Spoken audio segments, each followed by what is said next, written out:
మహబూబాబాద్ జిల్లా డోర్నకల్ మండలం ములకలపల్లి గ్రామంలో ఆఖేరు ఏరు ఉధృతంగా ప్రవహిస్తోంది. గ్రామంలోకి వరద నీరు చేరటంతో ట్రాక్టర్లు, జేసీబీలు, కరెంటు స్తంభాలు, పెట్రోల్ బంకులు, నర్సరీలు పూర్తిగా ధ్వంసమయ్యాయి. ఇక ప్రధాన రహదారి ములకలపల్లిలో నిర్మించిన బ్రిడ్జు వరద ధాటికి కొట్టుకుపోవడంతో రాకపోకలు పూర్తిగా బంద్ అయ్యాయి.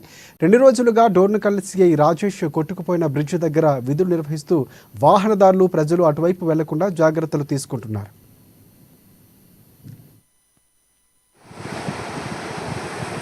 పోలీసు వారి తరఫున విజ్ఞప్తి, గత 3 రోజుల నుండి కురిసిన వర్షాలకు మన ఆకేరు వాగు పొరలంతో నిన్న ఈ తిరుమలాపురం బ్రిడ్జ్ కానీ బ్రిడ్జ్ కానీ 2 కంప్లీట్ గా ధ్వంసమయడం జరిగింది. నిన్న కూడా మేము ప్రజలకు కూడా ఈ ములకలపల్లి ప్రజలను కూడా సురక్షిత తరలించాం. కాబట్టి ఈ ఖమ్మం ఎవరైతే ఖమ్మం కానీ తిరుమలాపురం వెళ్లే వారు ఎవరున్నా కూడా ఈ 2 రూట్లు అవాయిడ్ చేయాలని చెప్పుకుంటాను.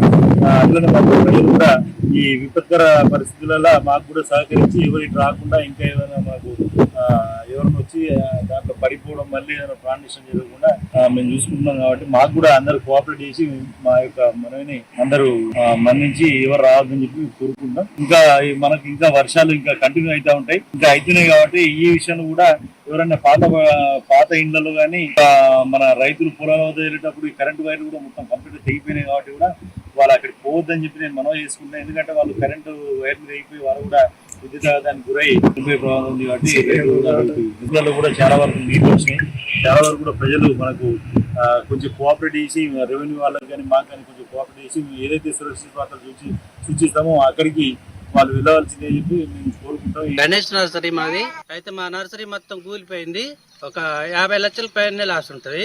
తర్వాత రైతుల నారు ఉంది, మా నారు ఉంది. ఇందులో ఒక 6 మంది ఆడవాళ్ళు, నేను గుమస్తా,